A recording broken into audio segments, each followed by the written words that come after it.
and maybe one thing, that is a bit weird when you're going in there. So before we go in, so if I was to talk about missing link, right? Yeah. So let me just I'm actually about to update all of our websites, copywriting, by the way. Very soon. Right. I can send it to you.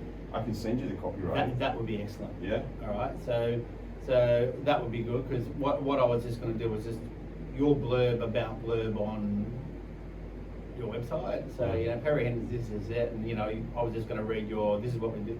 You know, blah, blah, blah, blah, blah, blah, blah, locally, internationally, blah, blah, blah. I can even just send you an email of what that is. It's oh, you got to do it today, don't you? No, I don't think so. Because I reckon I'll be able to come back a second time with Chris, because we're here recording and then all the yeah, intros and all that. Yeah. Okay. Yeah, you know. It's pretty straightforward. Social media marketing agency founded in 2012, based in the Central Coast of New South Wales. Yeah, but that's basically what I want to say, right? Because I want to introduce. You want to say, Perry, welcome to the. Yeah, well, you can just get that off the website. Yeah, now. that's right. Yeah, that's right. So welcome to the podcast. That's it. So welcome to the podcast, and then we'll go boom. So then I'll say so Perry, welcome to the podcast, mate. Tell us a bit about your story and boom, we're into it. Okay. You know, look, I just want to keep it real. Yeah. Okay. So I don't have to give background on Missing Link social media as such. I mean, it's gonna be like but then I will talk about the background of So I would. So if I'm picturing it this way. You're saying a quick hello, and then I'm giving a quick overview about what it is, and then we dive in a bit deeper about what it is you do, and then back out. How long are we aiming for, you reckon? As long as it is? I mean, because I can talk forever. I know, I'm the same, right?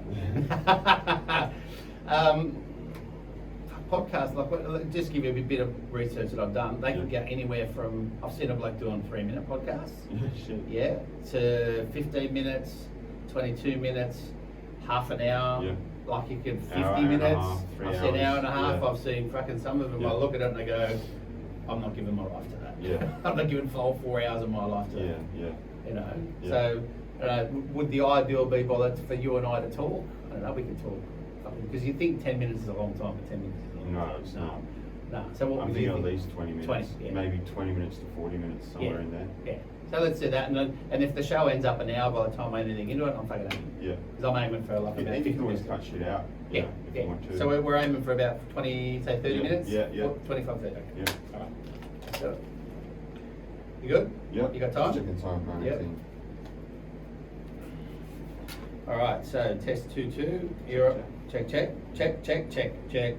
All right, great. All right, so I'll get you to go.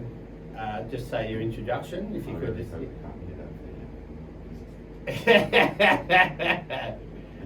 he said he'll be able to cut it out. This so. is. I'm sure it's fine.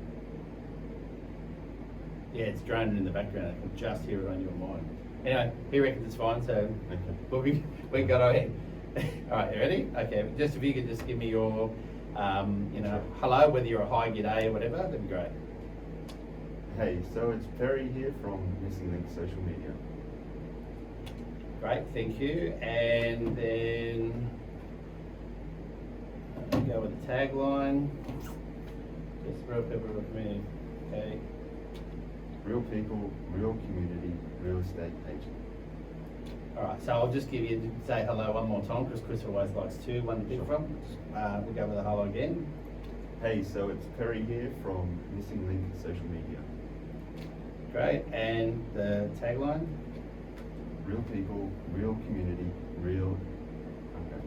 Okay, we'll do it again. Real people, real community, real estate agent. Great, thank you, mate. All right, so I'll go with the blurb in the background, so we'll just go straight into it and have a chat. You good? Okay, good. All right, so Perry, tell us a bit about your story.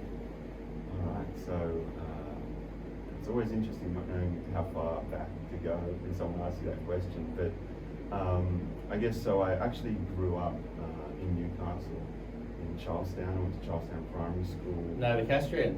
Yeah. Shout out. Yeah. Respect to all my Charlestown kids.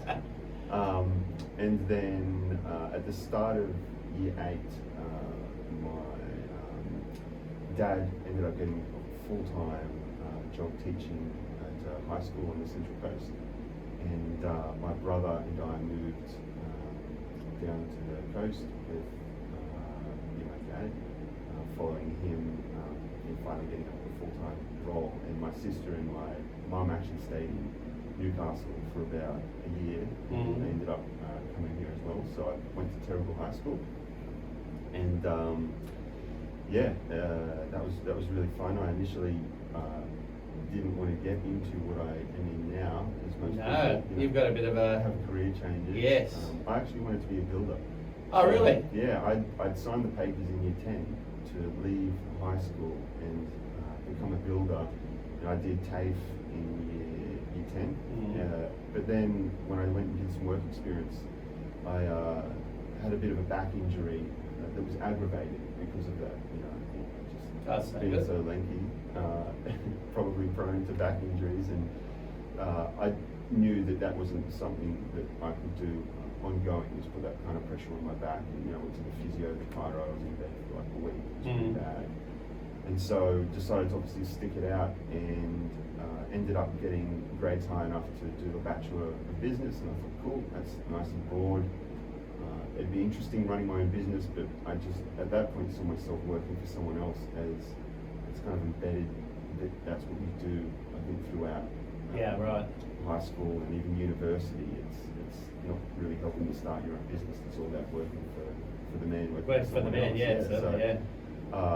I ended up getting through, university was a bit of a struggle initially. I'm not that much of an academic kind of person. I'm more hands-on. That's why I think I went down the carpentry path initially, trying to do that. But stuck it out, failed a few grades, but ended up passing them and getting through uni. And then realised that marketing was something that I was quite passionate about. My best grade in high school was art, and both of my parents were actually, my dad was an art teacher and my mum did art as well. That's actually how they met, so it's kind of in my blood, I guess, being a bit creative. So yeah, of course. Ended up, falling in love with marketing, really, and the psychology behind it. And then I was also working at the time as a DJ. And yeah, tell us a little bit about that, because that's how much. Yeah. What happens on tour stays on university tour. and being a DJ, some good memories there. Put it that way. But it was. I was also working at the DJ agency in the office as a social media manager. Oh, so cool. I was managing about 12 different venues' social media accounts, mainly just organic at that point. But I found that that was actually quite a lot of fun. When it was really starting to take off in 2012, that was the year that Facebook acquired Instagram for $1 billion. Yeah, wow. And they actually launched mobile ads, which is interesting to think about. Facebook nowadays without having mobile ads. Yeah, that's right. Isn't that crazy? And so I could kind of see that was a path that marketing was trending towards. It was a fantastic new channel to reach people and engage with people and build communities. And I was young, I got my. I started out in MySpace and ended up going to Facebook in year 10 at high school. So that's right. There was MySpace, wasn't there? Yeah. Okay. And so that was pretty interesting. And so I ended up, really enjoying social media marketing. And towards the end of uni, I realized I wanted to start my own business. I thought, you know what, I'm going to get older at some point. I'm going to have more responsibilities at some point, kids, all that sort of stuff. So if there's ever a time to take risks, it's when you're young. So I was still living at my mum's apartment in the. Actually, my mate and I were renting that while my mum was living with her partner at the time. And so, it was a great opportunity for me to take some risks. And so I thought, you know what, it'd be great to start out my business with having something that really raised people's eyebrows. So I started looking around what kind of formal education there was in social media marketing, and the only one that I could find was not in Australia. There was quite a few over in the US, but there was one in particular at Michigan State University that I thought was really quite appealing. So I went and studied abroad there. I studied social media marketing there.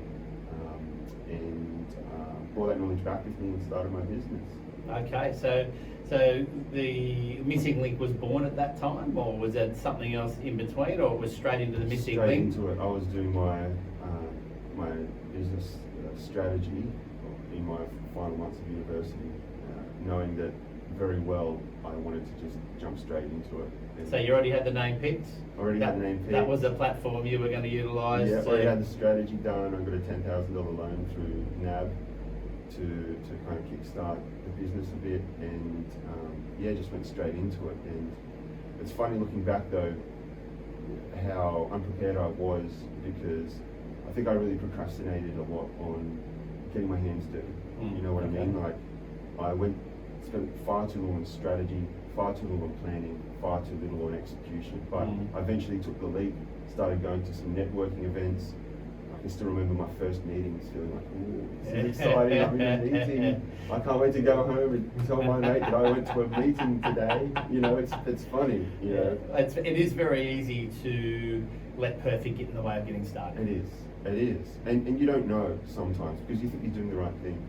And then it's only in hindsight do you realise, well, you know, but you know, that's maybe 6 months of me, you know, stuffing around, but not taking it seriously. But then things really changed when my girlfriend, now wife, fell pregnant while I was still in startup. And so, you know, that is a game changer. Move a business Motivation, faster, have a baby. So you've got 3 now, haven't you? Yeah, three. Yeah. So you've seen from 2012, you've seen social media grow up, like it has grown up exponentially. Yeah. Plus, you've also watched your family grow up during that time. Yeah. That's pretty cool. Yeah, and my dog. And your dog. Yeah. What's the dog's name? Duke. Duke. Yeah. I bet he is. He's a one runner. He runs with me every morning now. So I'm glad I got a big dog that can run. You know, because he's actually part of my motivation for doing it, for running every morning. Yeah. Okay. It's the only time that's half of my exercise, and then I do some weight stuff in the little home gym that I've got. But then my cardio is 2 birds, 1 stone. Yeah, of course. And it's funny when you're a business owner, you start looking at different ways that you can multitask your time, because you do. there's so much you need to fit into your life already. Yes. Health, friends, relationships. You. Exactly. Yeah. Right? Business. And so I can do my cardio and I can run with the dog at the same time. So it's very convenient. All right, so tell us a little bit about a project you're working on right now, or a past project. Yeah. Something that's just completed, maybe. In terms of? Just clients come to you. Yep. They've engaged your services to launch themselves in the social media space. Yeah, cool. Well, one of our favourite ones, and I'm not sure if I'm allowed to name names here, because might start giving away a bit of strategy, but at the same time... Let's not name names. Okay. It was really interesting. You know, a lot of businesses where they start out with social media marketing is they start with organic. You know what I mean? Yes, and I do. They'll do posts, and they might actually start looking at, you know, their content, and you know, even looking at doing kind of joint venture programs and competitions and influencer marketing and things like that. They might start touching into that stuff before they go into paid advertising, because it can be quite overwhelming for a lot of businesses. It is. You know, especially small business. And I mean, you're taking money literally out of your back pocket that could be going towards a holiday. Yeah. And you're giving it to Facebook in the hope that it's going to be profitable and it's going to make more money than you're giving. Yeah, absolutely. Well, I know what I've got to put in each day for it to flourish. And then it gets even harder, because you can't put money in and expect money to come out straight away. Nope. You know, you need to invest in building your brand, building trust, building credibility, building your positioning. It's a bit of a different story if you're going down the personal brand route as well. But so these guys came to us, and they've been focusing heavily on organic, and they started wanting to play around with paid advertising. And so we had this great opportunity, and I'm a big believer in, you know, working with what we have. And so part of that was they had a pretty decent sized Instagram audience. And so what we did is in Facebook, because Facebook obviously owns Instagram, in the ads manager, you can create an audience of people who have engaged with your Instagram account over the last 365 days. And so, because they didn't have any website retargeting set up, you know, didn't have a website retargeting audience, so they didn't have a Facebook pixel in their website, we were able to target the last 365 days of people who've engaged with their Instagram account, and that audience was 11,000 people. Oh, that's So good. not only did we have this warm audience that we could reach straight away and start trying to push across to the website, but then the question was who we were going to reach as a cold audience, you know, for the first time. So we created what Facebook refers to as a lookalike audience, where you can give Facebook data. It could be an email database, it could be Instagram engagement over the last 365 days, it could be video views over the last 365 days, or website traffic if you had a Facebook pixel in. Say, hey Facebook, here's this data, create a new audience just like these people, but at scale. So we had this warm audience of 11,000 people who had grown organically on their Instagram and said, hey, analyze these people and create a new audience just like them at scale. And it's normally in Australia at least 170,000 people. Wow. Just like those people who are your customers because you've uploaded your custom email database or website traffic, or in this case, Instagram. And that was a huge momentum for us straight off the It would have start. been. Yeah, and so that was exciting, you know, and it's exciting to show them, you know, positive returns within the first couple of months because they'd already invested in this. It does get really tricky when you have a startup business and they don't really appreciate what it takes to build a brand. No. And they think that you can just put a product into the market and with the right marketing consultant, you're going to be profitable after the first month. You know, there's a lot of testing, a lot of brand building that needs to go into it. And unfortunately, when you're on Facebook and Instagram and the like, you actually see a lot of, I'd say, ads that come in from other marketers that actually say, yeah man, I turned 100,000 in my first month. Yeah. And it's sort of crazy. I know there's some there's some lucky case stories out there. Yeah, exactly. Yeah, but it is something that needs time. Yep. Yeah, absolutely. 100%. Yeah, needs time to go. So moving on from there, so let's just talk about then the application of this into the real estate space. So how would this help the consumer in real estate be more informed if they're looking to buy, sell, or invest? Sure. I mean, there are a lot of real estate agents and agencies that do include social media marketing as part of their marketing package. I think that probably gives a good indication about, and it's completely biased coming from a social media marketer, but I think, you know, you need to find new ways, Yes. Regardless of the business that you are, to get in front of your Absolutely. audience. And social media marketing offers a fantastic opportunity to get in front of people who aren't necessarily yet looking to buy, Yes. as well as a percentage of people who are looking to buy. So, as opposed to people on Google or people on realestate.com.au, you know, that's, you know, a really qualified place to have your property.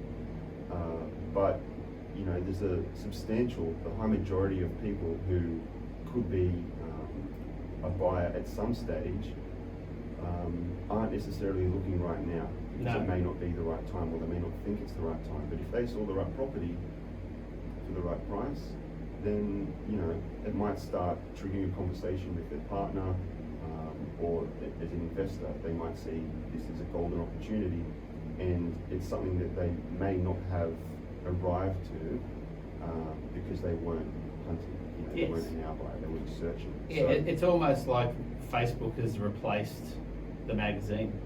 Magazine, TV, radio, yeah, like that, because you're reaching people who are on there to be entertained or informed, right? It's the same with Facebook and Instagram. That's the mindset, is people aren't on there to be sold to, they're on there to see what their friends and family are up to, maybe some news, maybe to be entertained. Yes. You know, so we're proactively putting our stuff in front of their In front of eyeballs those as they're people. scrolling, not even wanting necessarily to see it.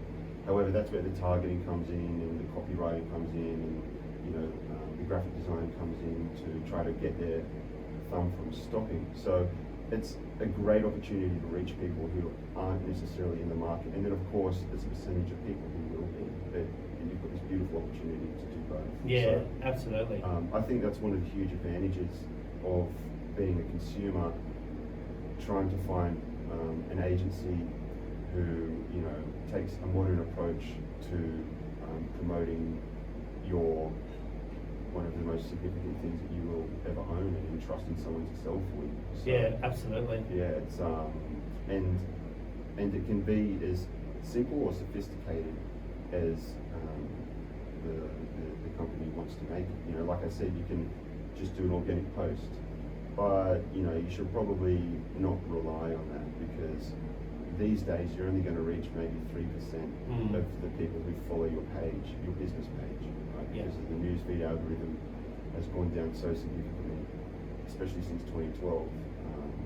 That could have even been the year when Facebook went public as well.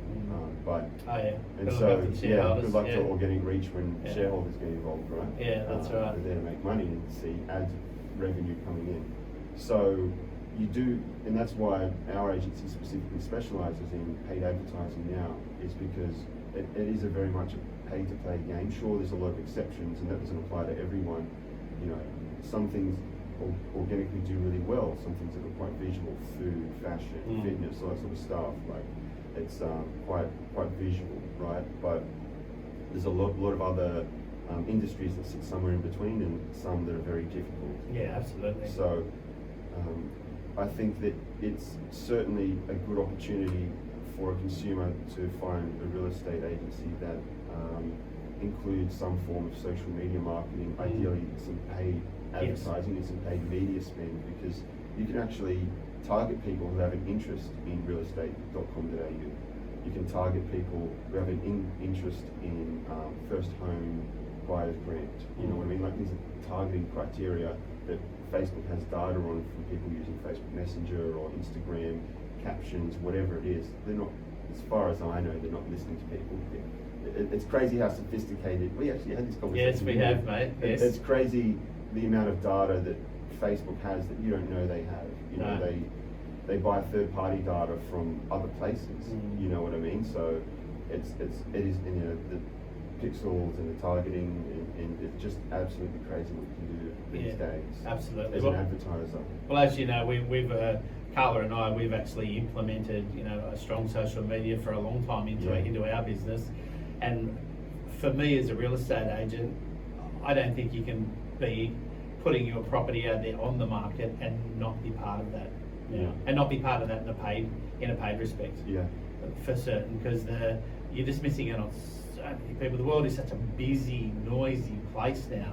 You know, and if you're not making the noise that you need to separate yourself from the pack, so to speak, you're not going to get there. Yeah, definitely. And you know, people can put a lot of time and energy and effort into producing content, and you need to put a value on your time, because if you spend half an hour doing a video and uploading it, right, and you don't put any advertising spend behind it, you're going to reach a small percentage of the people who already follow you and likely already know about you.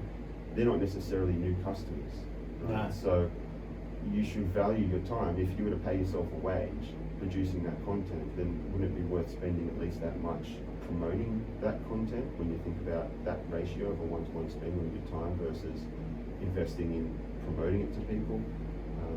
And you should. And then when you actually start seeing the cumulative results coming in, that's more motivating, just like going to the gym. Yeah. You know what I mean? You finally start to see a bit of shape. Yes. You're like, this is kind of working. This is working. Yeah. See, Duke, I told you. Yeah, exactly. So I think, that's something to be mindful of when you're trying to sell your home is the marketing of it, because ultimately that's one of the number one things I imagine that a real estate agent can do for you, is get your home in front of potential buyers. And you've got your email list, which is obviously huge. You've got the brand of the company as well, and your own internal systems, which is huge. But then you've got this other opportunity to reach out to people who have never heard of you and aren't necessarily in the market, but it might just be the thing that sparks an interest. Yeah, of course. That happens all the time. Yep. Yeah, absolutely. All right. Well, All right, I'll just pause there for a sec. All right, so let's give myself a bit of break and have a bit of water. That's really good, Perry. That was really good. Yeah, shit, yeah. Oh, careful of that.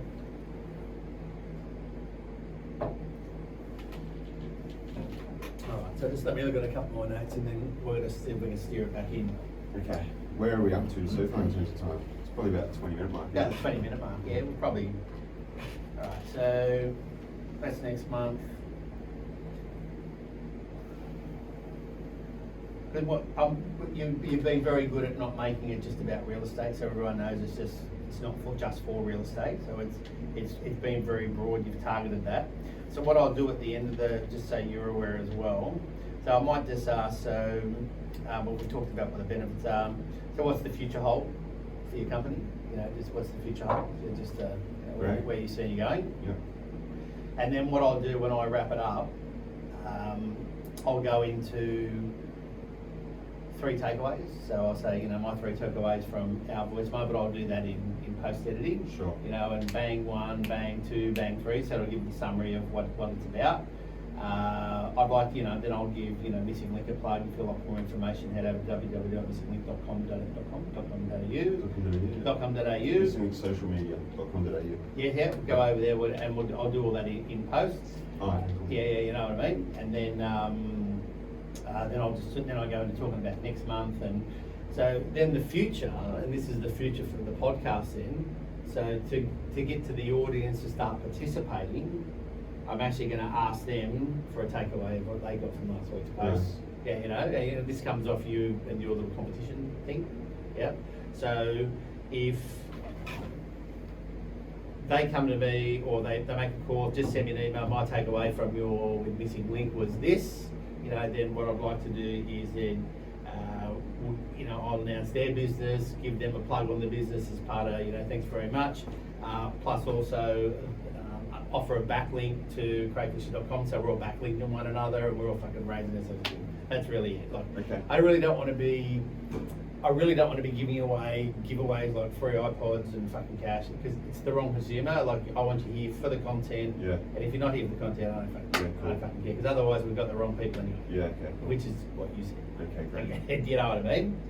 Now, if we send them over to us, it'll just be if you want to know more about you. Is there any offer that you give people to come in? Or is there I do give them a no obligation?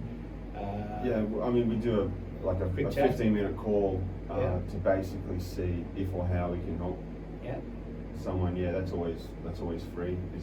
And then So if we are the right fit, then we sit down for another hour again for free, and I'll present a solution to. All right. So how would I put? I just asked best way to put that. A complimentary chat. Complimentary meeting, complimentary no obligation, a complimentary no obligation chat. Like, how do we put the time on it so they see value in it? Because I don't want to promise the hour and you do the 15 minutes and you fuck it. Yeah, I mean, I reckon you could just say, you could literally just.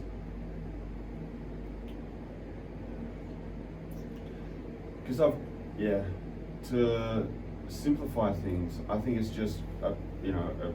It is a 15-minute. I don't know if you say that. Just a chat with Perry to see what opportunities there could be to help your business. Okay. I'll pitch it that way. So complimentary, no obligation chat with Perry. Head over to blah blah blah blah blah to see if you guys could, you know. Yeah. Okay.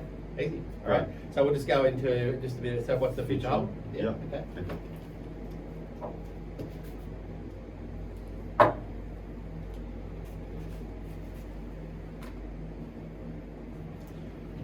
All right. So what's the? Oops, you're right. I just had to swallow. So what's the future hold for? No, I fucking hard then. Sorry, mate. So what's the future hold for Missing Link?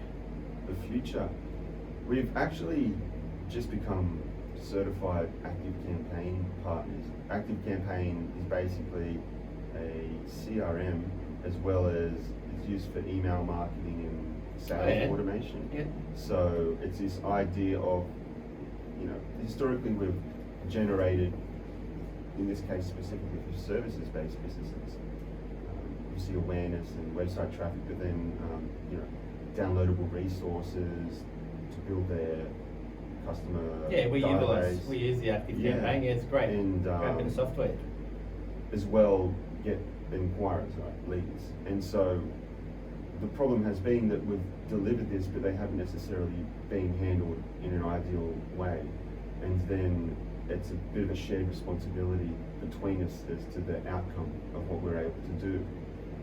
So we toyed with the idea of working with some other people who specialise in this space, but ended up doing our own research and development and going through the training program and becoming certified in them. So basically now we offer an end-to-end solution from social media marketing to nurturing these leads and getting them into email database, and then having eyes over the sales process and helping develop these automated systems to help save time and increase the conversion rate of the leads that we're actually generating from people. Oh, that's very cool. So Yeah. I'm taking it there's going to be a rebirth of a website here, and Yeah, exactly. Yeah. I've actually just proofed all of the copywriting, so we are getting new copywriting done on the website, and yeah, I reckon that'll be up by end of Jan. So Oh, we'll exciting be time. speaking a lot to this because it's such an important place, and I almost feel like it's an extension of social media marketing because it's just nurturing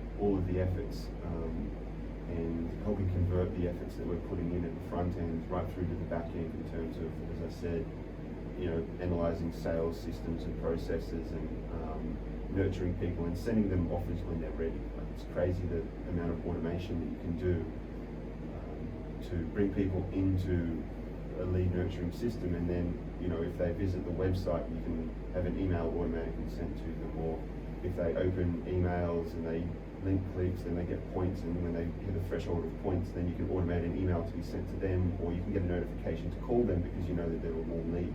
So there's all kinds of crazy things you can do to save time and save money and That's make incredible. more money. Yeah, it is incredible. It is incredible. It's very exciting.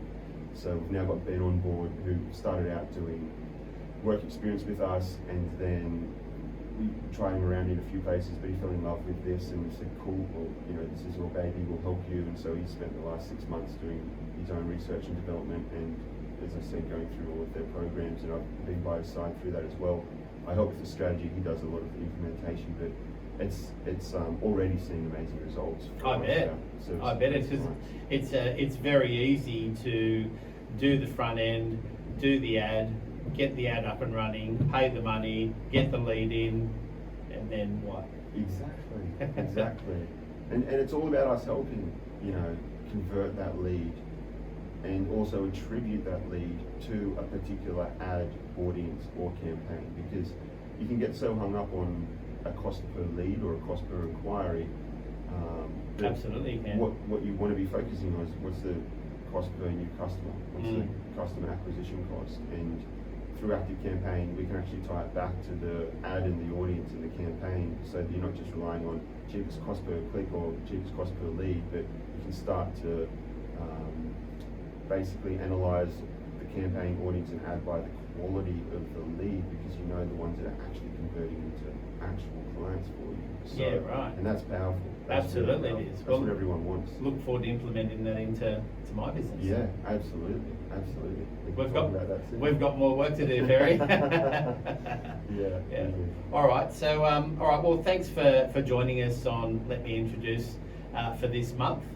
Perry Henderson, if you'd like more information, and then I'll do another about after that. All right, mate. Great. Anything else you'd like to add in? No, that's good.